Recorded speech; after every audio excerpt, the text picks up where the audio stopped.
Ando pensando en muchas Ya cosas. listo. Ando pensando en muchas cosas. Bueno, ¿qué tal? Buenas tardes. Ya estamos aquí con su programa Creencias Religiosas. Bienvenidos. ¿Qué tal, Darío? ¿Cómo estás? Pues buenas tardes, me agarran fuera así como en el otro barrio porque acá estaba haciendo unas anotaciones y preguntando quién es nuestro invitado, Arturo.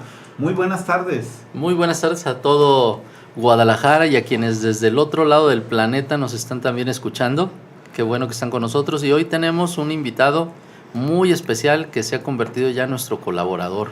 Bueno, sí, claro, es el doctor Heriberto Vega Villaseñor. Ahora sí lo dije bien. Menos mal. Ya yo lo ubico. Me he equivocado. Bueno, colega de la Universidad de Guadalajara, doctor, actualmente es profesor investigador del Centro Universitario de Tonalá, aquí en la zona metropolitana de Guadalajara. También él participa como profesor en ITESO. Sí, en el Departamento de Formación Humana de ITESO. Departamento de Formación Humana. Y pues es miembro del Centro de Estudios Religión y Sociedad. Ha hecho bastante trabajo en torno a la cuestión de religión, de migración. Y hoy, pues el tema que abordarás, Heriberto, es muy importante. Sí, de hecho lo titulamos el Dios de los Migrantes, una nueva imagen al margen de la religión. En este ciclo que estamos hablando sobre los fundadores de religión, pues van apareciendo nuevas maneras de pensar a Dios, que tienen que ver con la manera como la gente se va relacionando entre sí o los problemas que va teniendo. No necesariamente es un fundador nuevo, sino a veces una visión nueva. Y bueno, por eso te invitamos, Heriberto, para que nos pudieras comentar un poco de tus andanzas entre los migrantes, de lo que has ido ubicando. Y entiendo que tienes ya un buen trabajo avanzado en esta línea. Bueno, sí, parte de los ejes que he trabajado desde mi tesis doctoral, pues ha sido la religión y migración, ¿no?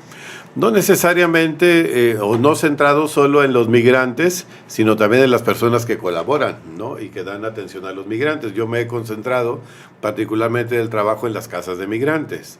Hay otros que han ido a la vía del tren, otros que los toman en algún punto de cruce, pero mi trabajo ha estado concentrado particularmente en las casas. Y como para ubicar hacia dónde te has movido para que nuestro auditorio pueda alcanzar a tener una panorámica de que lo que hablas más o menos corresponde a este universo. Me he movido sobre todo en rescatar cuál es como las expresiones religiosas de las personas migrantes y también cómo se da el contexto, digamos, religioso dentro de la casa, ¿no? Las casas juegan un papel interesante porque la mayoría de las casas de migrantes, comedores o albergues, pertenecen a la Iglesia Católica. O sea, si estamos hablando de unos 75, 80 centros que dan atención a migrantes, fundamentalmente el 90% están ligados directa o indirectamente a la Iglesia Católica, pero hacen en las casas una serie de prácticas que no son necesariamente en la línea más ortodoxa por una razón fundamental, que buena parte de los migrantes centroamericanos no son católicos, sino que pertenecen a las iglesias evangélicas, muchos de ellos, y otros, pocos, esto sí habría que decirlo, muy pocos, sí serían o agnósticos o no creyentes, pero en realidad es una minoría. Pero esta combinación, ¿no?, de cristianos evangélicos, cristianos católicos, esa sí es muy común que se dé en las casas de migrantes. ¿Y esas casas de migrantes que tú has trabajado están en dónde? ¿En Tijuana? He estado cubriendo un poco la República, entonces Tapachula, San Luis Potosí, está al centro, Guadalajara, que es la ruta de Occidente, Saltillo, que es hacia el norte, ya hacia la frontera, y estuve en Houston también, ahí en un movimiento muy interesante que es el movimiento del trabajador católico, que la red de casas que tenía el movimiento del trabajador católico, muchas de ellas se han convertido en casas de migrantes. Es una nota marginal, pero se supone que la católica más importante de Estados Unidos en el siglo XX fue Dorothy Day. Y Dorothy Day fue la que fundó el movimiento del trabajador católico, que era la idea que el trabajador católico reflexionara desde la doctrina social de la Iglesia y tomara una posición laboral, política. Curioso que esos centros ahora se hayan vuelto algunos en casas de migrantes. Oye, y con respecto a estas políticas de Trump, o sea, todo este gobierno, ¿cómo estas casas funcionan? ¿Bajo qué cuestión jurídica? ¿Cómo se defienden para poder dar asistencia, ayuda a los migrantes. En Estados Unidos funcionan bajo la lógica de santuario, que es un poco lo que Donald Trump ha estado bombardeando, ¿no? La ciudad es santuario, pero también los lugares santuario. ¿Qué es lo que hacen? Que en esas casas celebran la Eucaristía. Y al celebrar la Eucaristía, entonces se vuelve un lugar sagrado. Por lo tanto, santuario. O sea, es la lógica del santuario más tradicional, ¿no? Los lugares sagrados de protección. Son lugares de protección, Ajá. ¿no? Y bajo esa lógica se mueven. Y no solo de una protección divina, sino protección civil. Protección ¿no? civil, o sea, no puede intervenir ahí la autoridad civil. Es la autoridad religiosa la que tiene el poder. Y los servicios, ¿qué les ofrecen? ¿Son diferentes en toda esta línea que tú nos has señalado? Sí, la elección de esos lugares también corresponde a distintas formas. La Casa de Tapachula la tienen los escalabrinianos, que es una congregación religiosa que se ha dedicado especialmente a atender a personas migrantes en el mundo. La Casa de San Luis Potosí es una casa que pertenece a la diócesis. Entonces, la diócesis de San Luis Potosí sostiene la casa, apoya la casa y está vinculada a la pastoral social y a lo que se llama Cáritas. La Casa de Saltillo es una casa que opera como una ONG dentro de la iglesia, ¿no? O sea, tiene mucha autonomía, aunque está vinculada de alguna manera a la pastoral social, pero tiene una autonomía de acción enorme y además no es un vínculo tan estrecho como lo puede tener la Casa de San Luis. Mientras que el caso de Guadalajara, yo estuve en FM4 originalmente y ahí es una ONG tal cual, es una asociación civil que surge de estudiantes, claro, con un vínculo, muchos de ellos del ITESO, algunos vinieron de la Universidad de Guadalajara, los fundadores, pero mantienen un vínculo muy cercano con los jesuitas, ¿no? Con el Servicio Jesuita a Migrantes. Ahora colaboro en el refugio, Casa del Migrante, y esta es una experiencia parroquial, ¿no? Pero parroquial un poco sui generis, porque no es la diócesis estrictamente quien apoya, aunque se esperaría que poco a poco la diócesis se fuera involucrando con ellos, sino que depende más del trabajo social de la parroquia, en el cual han participado muchos otros, o sea, han participado jesuitas, otros diocesanos, oblatos, y han hecho un tejido social muy interesante en la comunidad, que ha generado un ambiente de solidaridad que es capaz de soportar la presencia de los migrantes. Bueno, soportar en el sentido de soporte, ¿verdad? No de tolerancia, no de aguantar, ¿no? De ser soporte y además de hacer una integración muy interesante de las personas migrantes en la comunidad de ahí del Cerro del Cuatro. Más allá incluso del vínculo propiamente religioso, aunque ese opera como un fusionador muy interesante. Bueno, y en esto aparecen, en este ambiente, en este entorno, aparecen las creencias religiosas. Y dices tú que hay personas no creyentes, pero la mayoría son creyentes de distintas maneras o de distintas confesiones religiosas dentro del cristianismo. ¿Cómo se da la convivencia ahí? ¿Se discuten, se habla de estos temas o no se habla? ¿O cada quien lo vive en la intimidad? No, ahí quizá lo más interesante es que todos están en necesidad, ¿no? De hecho, las casas de migrantes tienen una lógica que habría que como profundizar más. Es decir, la acusación que algunas veces les hacen a las casas es que atienden a delincuentes, ¿no? O que atienden a vagos o a ladrones o lo que sea. Y es muy probable que algunos sí lo sea. Pero la reflexión y la apuesta de las casas de migrantes, los atendemos no por ser buenos o por ser malos, sino porque están en necesidad. Si las casas de migrantes se pusieran a moralizar, pues seguramente no atendían ni a la tercera parte de los que atienden ahora. Pero no es esa la pretensión. En ese sentido, curiosamente, recogen, yo creo, una tradición mucho más profunda, que es la de que el sol sale para buenos y para malos, ¿no? Y entonces, en ese sentido, pues el que está en necesidad es el que es acogido. ¿Cómo se da la convivencia ahí? Normalmente hay una ambientación en muchas de las casas que son abiertamente católicas, pues está el santo, ¿verdad? Está Scalabrini o está una capilla, está el crucifijo, las imágenes, hay letreros seguramente religiosos. Los migrantes saben, las personas migrantes saben que son casas de la Iglesia Católica. No hacen pleito, o sea, en realidad nunca he visto un pleito confesional, ¿no? Ni doctrinal, nunca me ha tocado ver eso.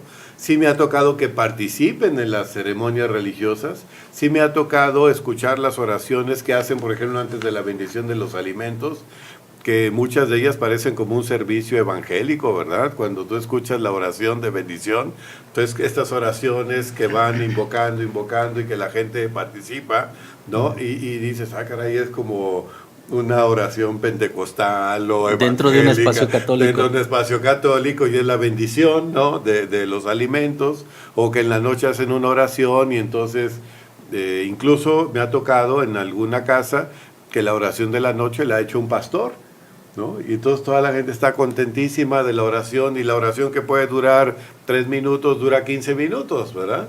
Y todo el mundo se va muy contento a dormir, ¿verdad? Porque tuvieron esta posibilidad de la oración. Y luego también pues participan en las celebraciones y, bueno, ahora los obispos alemanes están preguntándole al Papa que si en las celebraciones interconfesionales pueden comulgar los protestantes, ¿no? Bueno, en las casas de migrantes ya no se hacen esa pregunta, simple y sencillamente participan. Si quieren comulgar, comulgan, Pues, si claro, quieren participar, participan. Así es. Sin mayor... O sea, es un ecumenismo a flor de piel. Y práctico. Y práctico, o sea, no hay que tú sí, que no. Pero a todos la vez de participan. vanguardia, porque ya van haciendo Claro. algo que acá se están preguntando, ¿no? Así es, o sea, no sé, la pregunta va a lo práctico, va a la participación, a la integración, y la gente está ahí. Me ha tocado estar en celebraciones, por ejemplo, en Saltillo, estuve en la Semana Santa y participando muy devotamente todos, y yo sabía que muchos de ellos eran evangélicos o pentecostales y muy contentos en el Via Crucis, rezando a la Virgen María, o sea, y ellos me decían, nosotros sabemos que esto es de la Iglesia Católica, pero no nos hace problema. O sea, podemos participar y finalmente nos están ayudando, que eso es lo central, y tenemos un sueño, y en ese sueño Dios nos sigue bendiciendo, ¿no? No se hacen preguntas de tipo entonces dogmático, finalmente para son prácticas. Para nada, es práctico y conviven, ¿no? Y ese espacio ecuménico es muy interesante. De hecho, ya alguna vez lo había dicho, hay prácticas, digamos, de la moral católica que en las casas de migrantes no podrían funcionar. De la moral sexual en particular, ¿no? Tú sabes que las mujeres, ¿no? Tienen un altísimo grado de ser violadas. Entonces, ¿qué hacen muchas de las mujeres? Que toman anticonceptivos de larga duración. ¿Y dónde los pueden conseguir? Pues en las casas de migrantes. Y tienen que ofrecérselos porque saben que eso puede suceder. O el uso de preservativos. Pues bueno, pues aunque la moral católica más ortodoxa lo prohíba, en las casas tienen que promover que los usen porque saben qué es lo que está sucediendo. Entonces no hay, pues ni modo. O sea, la práctica real, pastoral, en términos de la Iglesia Católica, es la que mueve la acción, ¿no? Y la que mueve lo que hay que hacer. Oye, pero bueno, aquí una pregunta. ¿Tú consideras que precisamente por esta vida o esta situación en la que presenta, no hay más bien una cuestión para disyuntivas, sí esté vinculado a qué órdenes o qué congregaciones religiosas participen con la cuestión de los migrantes? Es decir, ¿pudieran participar alguien que fuera muy conservador en el catolicismo en una casa de migrantes? Me parece que no, tal y como lo estás señalando. ¿Pero crees que sí sea el elemento? Yo estoy preguntando porque si este sea un elemento, el por qué ciertas órdenes más conservadoras del catolicismo no estén abocadas hacia esta cuestión de los migrantes. Bueno, es probable que eso suceda, pero también me ha tocado, digamos, voy a decirlo así, conversiones, ¿no? O sea, me ha tocado conocer casos de algún sacerdote, ¿no? Que podría tener una cierta fama de conservador y que ya sabes que se mueven por el asunto de la obediencia. Lo mandan a la casa del migrante, va a la casa del migrante pues porque el obispo lo mandó, porque lo mandaron ahí, ¿no? Y entonces resulta que el contacto con la realidad lo va cambiando. A lo mejor al principio sí llega con más reglas, pero poco a poco, ni modo, la realidad lo va rebasando, y ya lo ves después que está participando en la celebración abierta con todos, y que además su discurso ha cambiado. El discurso quizá más primero, que podría ser muy litúrgico, cultural, va cambiando a hacerse social, ¿no? Eso es una conversión muy clara que se empieza a dar, ¿no? Cuando empiezan a escuchar los relatos, cuando se encuentran con las situaciones de las personas y entonces no tienen más remedio que denunciar, ¿no? Y que acompañar en los procesos incluso jurídicos. Bueno, pues da la impresión de que estamos acercándonos a una reconfiguración de lo religioso y probablemente que será parte de la conversación más adelante de un cambio de la mirada sobre Dios. ¿Qué les parece si vamos a un corte? Vamos a un corte. Estamos hoy conversando con el doctor Heriberto Vega Villaseñor acerca de el Dios de los migrantes. Vamos a este corte, regresamos para esta conversación, pues que está muy nutrida, muy... Yo tengo varias cosas que preguntarte, Heriberto, que me han surgido ahora que acabas de mencionar algunos puntos.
Sí, ya.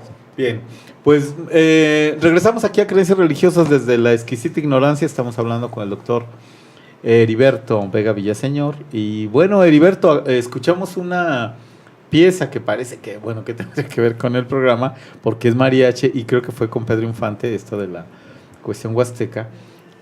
Pero algo acerca de la música, lo que escuchan los migrantes. ¿Por qué pusimos esta melodía? Bueno, las personas migrantes lo que relatan cuando dicen qué música escuchan, pues dicen que escuchan mucho la música ranchera antigua, ¿no? De México.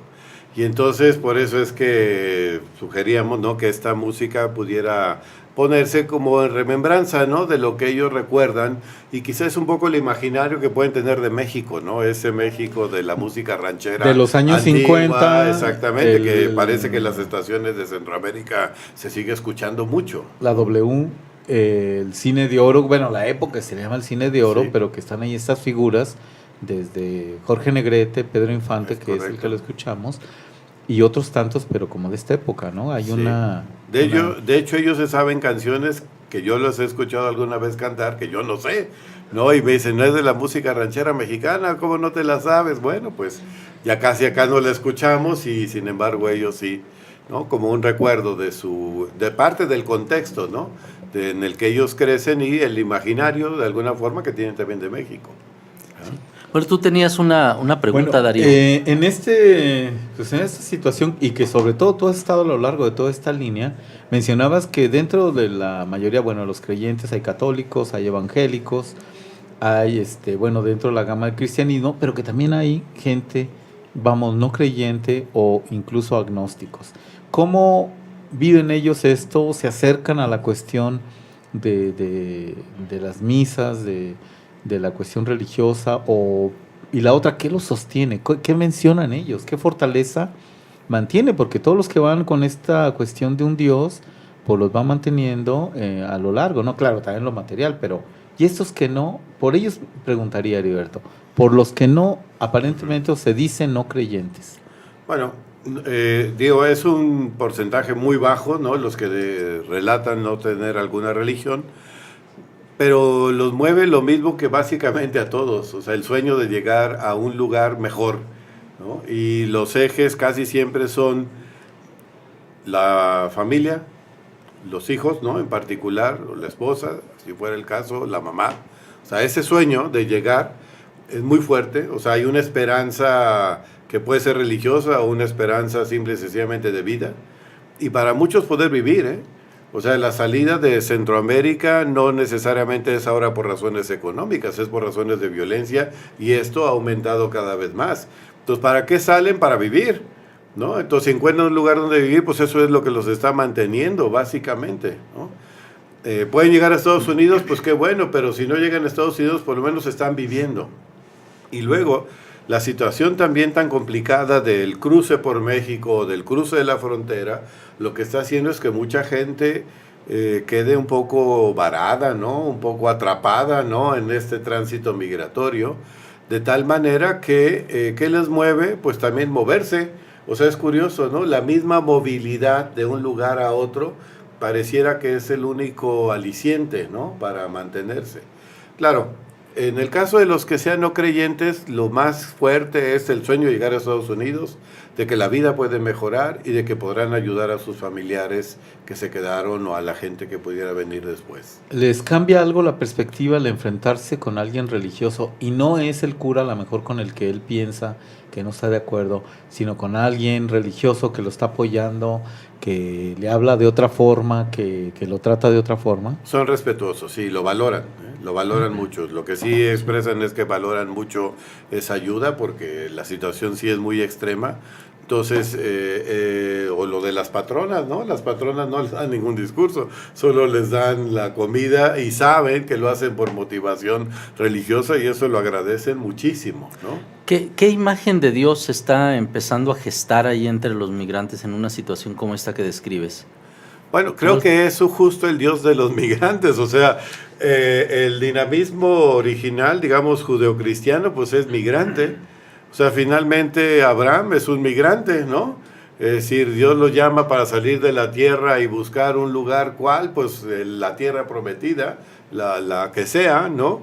Porque no la alcanza ni siquiera a ver realmente. Y luego todos los que vienen después son migrantes, ¿no? Isaac, Jacob, Esaú, bueno, el mismo Jacob, ¿no? Tiene que huir después de haberle robado la primogenitura, luego regresa y luego José resulta que es migrante forzado, ¿no? Porque ese es casi como de trata de personas, tal cual, ¿no? Lo venden, se lo llevan a Egipto y luego los hermanos tienen que regresar a Egipto como migrantes también para buscar comida, ¿no? Para vivir. Para vivir, y luego salen al desierto pues para vivir, ¿no? Para liberarse y se pasan un buen rato por lo que se sabe en el desierto. O sea, esta dinámica de la migración, yo creo que ese es el Dios que se va apareciendo, un Dios itinerante, un Dios no acomodado, un Dios abierto, un Dios que acompaña en el camino, como lo dicen, y aquí traía algunas cartas Adelante, de las adelante. mujeres, ¿no? Por ejemplo, dicen, cuando te sientes desorientada, pídele dirección a Dios, pues Él es nuestra fuerza para seguir adelante, ¿no? O pídele fuerzas a nuestro Señor, porque en esos momentos solamente Él es tu guía, ¿no? O sea, frente a un contexto tan adverso de que no puedes confiar en nadie, pues el único que puedes confiar es Dios, es el único guía, que utiliza la palabra guía, porque guía es también el pollero, ¿no? Al coyote. Utilizan mal la expresión guía, entonces el único guía es Dios, ¿no? No el pollero. No el pollero, no el coyote, ¿no? Por eso nuestro Señor es la única luz en el camino. Guárdanos, Señor, a todos los emigrantes, ¿no? Y dice, Dios estuvo en todo momento con nosotras. Estas son cartas de mujeres. Dice, sé que al leer esta carta, lo único que te pido, compañera, que confíes en Dios, porque Él tiene misericordia, y termina con una confesión extraordinaria. Dios sí existe, ¿no? O sea, este es un poco, quizá, este Dios que va apareciendo en los migrantes. Aquí son mujeres. Estas cartas fueron escritas en un albergue a partir de una intervención psicológica, y se les pidió que escribieran cartas a las mujeres que vendrían después. Escribieron, hay 25 cartas. En todas las cartas aparece la referencia a Dios. En todas. No hay una sola en que no. Alguna es despedida, pero aparece, ¿no? Y otras lo integran en el cuerpo de la carta. Es interesante, por eso digo lo de la cuestión evangélica, porque quien no aparece es la Virgen María. Siempre aparece Dios, nuestro Señor, pero la Virgen no aparece, que eso revela esta participación, ¿no? de lo evangélico o protestante en este flujo migratorio. Y sin embargo, las cartas que escriben, pues podrían caber en cualquier lugar, ¿no? Exacto, y entonces empieza a aparecer un cambio en la perspectiva religiosa que incluso, dices tú, nos remite a los orígenes del cristianismo, Sí. Antes de que tuviera como muchas elaboraciones teológicas. No, es muy básico, ¿verdad? Sí. Como dice aquí, pues por ejemplo esta carta, dice, a veces vemos las cosas pequeñitas o a veces las vemos muy grandes y pensamos que no las podemos resolver, pero eso hace que cerremos la puerta nosotros mismos. Y entonces dice, tenemos que confiar en Dios, en que Él abre las puertas. Como abre las fronteras. Así es, ¿no? Hay que ponernos en las manos de Dios y pedirle en oración que siempre nos ayude. Bueno, pues, ahí tienen, hay 25 cartas, estas, sí. Aquí las tienen. Pues pienso que vamos a ir al corte, vamos a un corte y regresando pues nos compartes más de ¿Cómo no? Estas cartas dejadas a los que venían y también para este programa, para usted. Vamos al corte.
Bueno, estamos de regreso en Creencias Religiosas con el doctor Heriberto Vega Villaseñor de la Universidad de Guadalajara y del ITESO. Mientras que estábamos escuchando esta canción, bueno, ¿qué le podemos denominar? Melodía, que es un canto religioso, ¿no?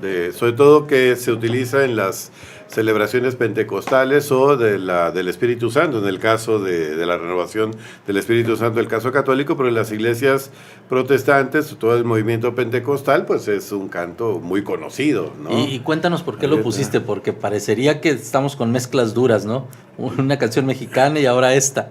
Bueno, claro, porque finalmente ese canto lo cantan tanto católicos como protestantes, ¿no? Unifica. O sea, no tiene fronteras tampoco, ¿no? Es un canto que todos lo cantan y todos se unen, ¿no? Sin duda, claramente. Así como nos unía, ¿no?, la música antigua mexicana, ahora en la parte religiosa es este tipo de cantos, ¿no? Oye, y bueno, antes de irnos al corte, tú estabas leyendo estas cartas. No sé si te parezca que nos puedas compartir un poco más acerca de estas cartas de mujeres migrantes escritas a aquellas que vienen detrás de sí, y como un poco compartiendo su experiencia, su esperanza y sobre todo esta experiencia religiosa, esta experiencia espiritual. Sí, claro. Por ejemplo, esta carta tiene que ver con una asociación que hace muy interesante entre ser mujer y Dios, ¿no? Dice, sigue adelante, amiga migrante, sigue adelante, en el camino te vas a encontrar algo mejor. No pierdas la esperanza, todo lo que te propongas va a salir bien. Si Dios te ha guiado hasta aquí, es para que agarres tu camino correcto. Sigue luchando por lo que quieres porque vas a triunfar. No estás sola. Encomiéndate a Dios porque Él te lleva de su mano y te va a llevar en el camino correcto. Que Dios te bendiga y que te ayude. Eres una guerrera muy fuerte. Vas a salir adelante. Aunque te encuentres en peligros en el camino, nunca vas a estar sola, porque ser mujer es una bendición que Dios creó para el mundo. Ánimo. Entonces, aquí integra este sentido, ¿no? Es curioso porque no es muy común que uno escuche este tipo de afirmaciones, ¿no? Casi parece como un poema de Gioconda Belli, ¿no? No, y además muy bien elaborado, o sea, esto habla también del nivel intelectual, claro. Incluso, no sé si hasta académico podríamos decir. Claro. No todos los migrantes, seguramente, a veces uno tiene un imaginario sobre ellos, claro. Y seguramente que no todos los migrantes están en una situación de como desajuste en términos académicos, probablemente la situación los movió. Claro, y hay una buena parte de ellos que llegaron a estudios de secundaria, de bachillerato, incluso de alguna carrera técnica o de licenciaturas, o sea, no es solo gente, digamos, analfabeta o de mundos campesinos que sea muy difícil el acceso a la educación, ¿no? Pero lo que sí aparece es que nos comparte una experiencia que ha pasado. Profunda. Muy fuerte. Sintética. Sí. Y con precisamente diciendo, pues va a pasar esto, tú haz aquello. Claro. Algo que acerca de lo de ser guerrera, Heriberto, cuando estamos en el corte, uno de los puntos es, ¿hay también alguna carta de indígenas? Porque en esta cuestión migratoria pues también aparecen los indígenas. En estas cartas no hay. En estas cartas no, son en Centroamérica prácticamente, aunque sí hay indígenas, pero no propiamente son los que aparecen más en el proceso migratorio. Los indígenas aparecen más en la migración México-Estados Unidos, cada vez más. Sea que el caso de Puebla, ¿no? Los indígenas de la Sierra Norte de Puebla, que muchos de ellos están en Nueva York, ¿no? Pues es en Puebla, York, ¿verdad?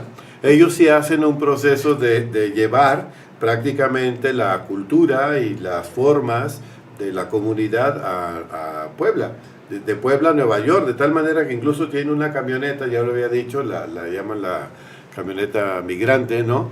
Que hace un recorrido, parece que cada semana, entonces va de Puebla a Nueva York y de Nueva York a Puebla, y de Puebla lleva todos los productos para que hagan allá las comidas al mismo estilo como las hacen acá en Puebla, y seguramente en Nueva York pues traen televisiones o lo que sea para que acá puedan gozar. Incluso siguen participando en la cofradía, pues siempre y cuando mandan su cuota y sus dólares, entonces son parte de la cofradía, ¿no? Como hijos ausentes. Como hijos ausentes, pero acá no son ausentes porque en realidad están muy presentes y toman decisiones, y ahora con la facilidad del Facebook y cosas de esas, pues se pueden participar en la reunión. O sea, están incluso integrando toda esta parte de la tecnología de comunicación para lograr ese puente, ¿no? Muy fuerte. Oye, pero esa es una carta abierta y totalmente de esperanza. O sea, vean, pues vamos, venimos, les llevamos, Claro, compartimos. claro. O sea, se ha abierto un canal entre la comunidad y Nueva York y pueden venir y pueden regresar, y etcétera. Así es. Sí sí hacen ese puente de manera muy, muy clara, muy sencilla, muy natural, y además hacen, digamos, que se haga un caminito, porque otros pueden tomar esa misma ruta, que se llama la causalidad acumulada en términos de teorías de la migración, y eso facilita, ¿no?, el proceso. Oye, Heriberto, ya estamos casi llegando al final del programa, pero hay una cuestión que me ha llamado la atención. En varias de las cartas se habla del camino correcto. Sí. Yo haría la oposición a lo incorrecto, como si algún rasgo del pasado o del otro camino fuese el inadecuado. ¿Cómo estás tú mirando esto? Y en estos últimos minutos, no sé si pudieras ir ayudándonos a Claro, concluir. camino correcto, yo entiendo la metáfora en doble sentido. O sea, hay un camino que es incorrecto, que es el que, por ejemplo, el pollero que te lleva por el camino equivocado y te abandona en el camino. O el que te lleva por la ruta que no es o te pierdes, ¿no? O sea, es un poco esa misma idea. O el camino correcto también es el que te quiere reclutar para el crimen organizado. Ese sería camino incorrecto. Es un camino incorrecto. O el que te entrega. O sea, hay gente que puede ser de los mismos centroamericanos, que es cooptada por el crimen organizado, que tú no puedes confiar en ellos, te dicen es por aquí o por acá y te llevan para que te secuestren, por ejemplo. Ese es camino incorrecto. Entonces, entiendo que a eso es lo que están diciendo. ¿Cómo poder detectar el camino correcto? O sea, el que me lleva realmente hacia la frontera y a poder cruzar con salud, con seguridad. Ahora, se sabe que hay caminos correctos, como el que tú mencionabas, Puebla, Nueva York, por esta cuestión de ruta. Otras son estas casas de migrantes, porque están ya como una línea que se puede seguir. Y luego, esta es una línea, hay otra, ¿verdad? La de... Bueno, son 3 rutas en principio, ¿no? Todos convergen hacia la Ciudad de México, más o menos, y de ahí salen hacia el Golfo, o hacia el centro, o hacia el occidente por Tijuana. Entonces eso sería ya, pues podemos decir que concretamente ahí estarían caminos correctos. Salirse de eso es entrar en Y otras camino cuestiones. correcto es poder llegar al lugar con cierta salud, con cierta seguridad, ¿no? Porque de 100 migrantes que cruzan la frontera sur, prácticamente 17 solamente llegan a la frontera norte y la cruzan. O sea, es un camino sumamente de cacería, o sea, de sobrevivencia, no hay de otra. Y por eso el único que guía, la única fuerza es Dios. Mire, tenemos un seminario este año entre el Departamento de Formación Humana y TESO, entre el Centro de Estudios de Religión y Sociedad y otras instancias como la maestría en estudios filosóficos, y el tema es la de espiritualidad sin religión. Bueno, Heriberto ha escrito un artículo en el que incluye varias de estas cartas que hoy nos ha compartido, y bueno, este texto esperamos tenerlo pues para el mes de noviembre, si es posible, pero mientras, pues yo creo que pueden estar perfectamente invitados al desarrollo del seminario, Claro. que es el último jueves de cada mes Voy a ver la fecha. en el Centro Universitario de Ciencias Sociales y Humanidades, en el auditorio Adalberto Navarro Sánchez, Navarro Sánchez, a partir ahí. de las 11 de la mañana. Es entrada libre. Este mes de junio lo tendremos el 28.